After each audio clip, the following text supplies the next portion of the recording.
I wouldn't call myself a cinephile, but 2025 has been a great year for movies in my opinion. And every year you have one movie that's critically acclaimed, everybody loves it, movie of the year, all that shit. And then you have the polar opposite of that as well. A movie that's so fucking bad, people question why it was even made in the first place. For 2025, the critically acclaimed movie was Sinners. And the worst movie of the year for 2025 is most definitely War of the Worlds. Watching this movie felt just like, I don't know, putting bleach into your fucking brain. It's like you don't know why you're doing it, but at the same time, you have to see it through because you already started. That's how I felt watching this hot piece of garbage. Now, I wasn't one of those people that watched the movie when it first came out, so I knew how bad it was, but at the same time, I was thinking, maybe it's not that bad, it has Ice Cube in it. It has to be like kind of good, or at least if not good, then just like so bad it's good, or so funny that it's good, But no, I didn't get that at all. And look, Ice Cube movies aren't exactly like Academy Award winning movies, but at least when I watch a movie with Ice Cube in it, it's usually good. I mean, come the fuck on. This is the same guy that made Friday, for fuck's sake. He knows how to make good movies, and he knows how to put himself in good movies. But this one, I can't even excuse this shit. It's like, I get it, it's Ice Cube, but at the same time, nigga, I don't give a shit. Like, this movie's still ass. Now, given the fact that I actually watched this movie and put myself through this torture, I want to fairly review this movie and tell you exactly why I do not like this shit. Starting with number one, we have the writing. Oh, shit. Here we go again. The writing felt so fucking ass in this movie, like honestly. It feels like whoever wrote this shit was just writing whatever came out of their ass. Now the one thing I do like about the plot is how Ice Cube's character is an agent for the DHS, and his job is basically just spying on people through like technology, so cameras, iPhones, cell phones. He can even hack into like apps and video games and shit. Like he literally hacked into his son's video game and deleted it from his fucking computer. So I thought that aspect of the story was pretty cool. But yeah. After the 12-minute mark, when the aliens start showing up, that's when the movie goes downhill because the writing just gets so fucking bad from that point on. Like, the writing was already mediocre, but after the aliens start showing up, it just gets so fucking bad, bro. Like, actually. I just can't believe I actually sat through this shit still. The dialogue feels so fucking forced between the characters as well, especially between Ice Cube and his kids. Because literally, like, it just feels so fucking... I can't even find the right word for it, honestly, but it just feels like they just met each other, Like they don't really have a bond or anything. Which, I mean, I guess it makes sense for Ice Cube's character because his character is basically a shitty ass dad. But still, like it feels like they're not really like father and children. It just feels like co-workers, And I feel like the movie would have benefited if the story had been longer because the pacing just feels so fucking bad. Like the aliens show up and then I think like 10 minutes later, every country in the world just unanimously agrees to work together to stop the aliens. Like, that shit would not happen in real life. Let's be for real. If aliens invaded, okay, the countries would probably be trying to solve the problem by themselves for like a good 3 months, maybe even a year before they actually just decide to come together and collectively fight. And I get it. It's a fictional movie, alien invasion. I fucking get it. But if you're gonna use a realistic plot point like the government using technology to spy on us, then the least you can do is give a realistic time frame as to how long it would take every country in the world to come together and fight against the alien invasion. While the movie does have other problems than just the writing is the backbone of every good movie and TV show. So if the writing is bad, best believe the movie itself is gonna be bad. Like, it doesn't matter how many good actors you get. It doesn't matter if the CGI is top tier. If the writing is bad, then your movie is going to suffer tremendously. And this movie is a clear-cut example of that. Shitty-ass writing plus other shitty-ass elements equals shitty-ass movie. Next up, we're gonna talk about the acting. Oh, shit.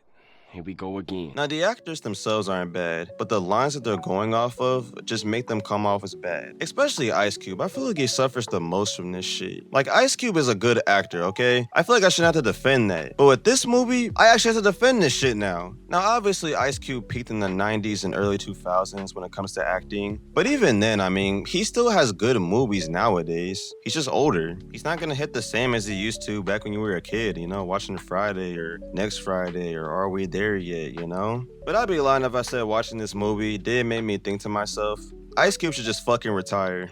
Like, every time I hear this nigga talk in this movie, it sounds like he's reading directly from the fucking script. And like, every time somebody dies in the movie, or every time he's supposed to be distressed or sad or emotional, he just doesn't do that, you know? He just comes off as this one-note, generic-ass, nonchalant motherfucker. And it's like, nigga, there's an alien invasion going on. Why are you acting like it's the Dallas Cowboys playing football? I feel like the best example I could show of this is when he thinks that his son died, like his whole house blew up and he thought his son died. And he just gives the most tame reaction to somebody dying that I've ever seen in a movie. Like, I've seen people get more upset when they lose a game of Mario Kart. Ice Cube's son dies and all he does is just say, no, no, oh man, damn.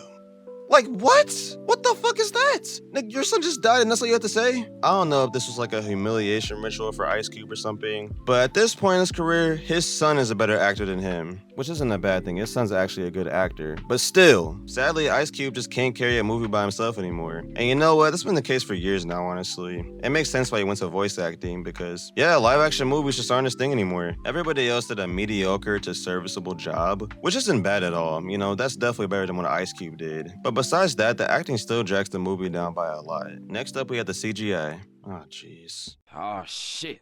Here we go again. The writing and the acting alone make the movie pretty bad, but the CGI just adds a whole new level of bad to this movie. Like, the aliens don't even look like aliens. They just look like giant AT-STs from Star Wars. Which, yeah, this movie kind of rips off Star Wars with the aliens. And it honestly pisses me off how bad the CGI is, because this movie was made by Amazon. Like, Amazon usually gives pretty big budgets to their movies and TV shows. I mean, have you seen The Boys? That CGI is fucking peak. But in this movie, the CGI looks like it looks like Tubi movie CGI, which Tubi movies are fucking ass already. But have you seen Tubi movie CGI? It looks so fucking dog shit, I can't even describe it with my own fucking mouth. I mean this from the very bottom of my heart. Whoever did the VFX for this movie needs to never work as a VFX artist again. Because what the fuck is this? That is dog shit. Do better. You know you can do better, and you can do better, so do fucking better. Next up, we have a personal opinion of mine. Oh shit. Here we go again. Screen life is a filmmaking technique where the entire story is told through the screen of a computer, smartphone, or tablet. In War of the Worlds case, the story takes place through Ice Cube's computer screen. And see, the thing about screen life movies is that they usually only work depending on the genre of the movie. Like, if it's a horror movie, then screen life works perfectly because you can do a lot of crazy jump scares with like a screen life movie, you know? Or you can apply it to a murder mystery movie like Missing did. I feel like it really works in Missing because you're basically seeing Stormy's character just try to find her mom through all these different message apps and security cameras, you know, trying to track where she went and like where she is. I thought it was pretty cool. And it definitely helps that Storm Reid is the lead actress in this movie because, yeah, I mean, her character is a teenager who is chronically online, which definitely makes sense if you're going to do a screen life movie, you know? Get like a teenager or just a chronically online person to be the lead character, not an old-ass man who works for DHS. I see what they were going for with doing that, but at the same time, it just doesn't work for me. And last but not least, the product placement. Oh shit.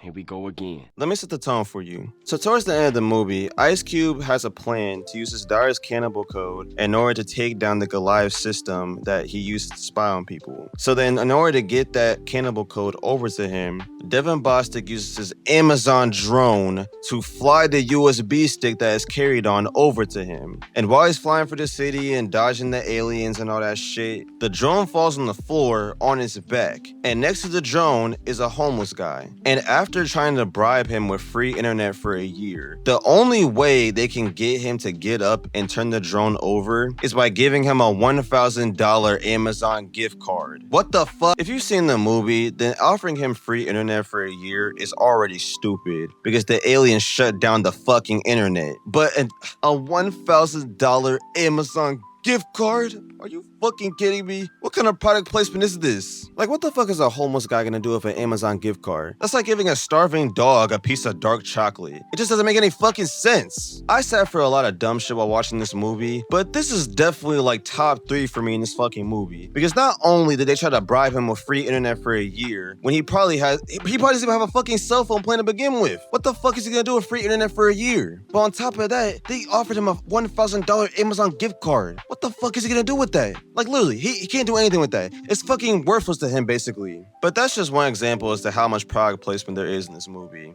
And it's not just Amazon. It's mostly Amazon, which is to be expected, right? But yeah, it's not just Amazon. You have Zoom, you have FaceTime, iMessage, I think, Facebook. There's a lot of different apps that are shown in this movie that would come off as product placement, which at first I didn't realize that. But then upon seeing other people review this movie and talk about how much product placement there was, I honestly see it now. There's a lot of fucking product placement. Like, it's already bad that the movie is already bad. But on top of that, it's also just a giant ad placement for Amazon and Friends. To summarize this movie, War of the Worlds 2025 is a hot pile of garbage. Not even dog shit. Dog shit would be more interesting than this movie. This is just garbage, okay? Just bland, generic garbage. And I get it, movies are subjective. But if you came out of this movie actually thinking it was good, I actually want you to smack the fuck out of yourself right now and go watch Sinners. Because that is what a movie should be, not this steaming pile of garbage. If I had to give a ranking to this movie,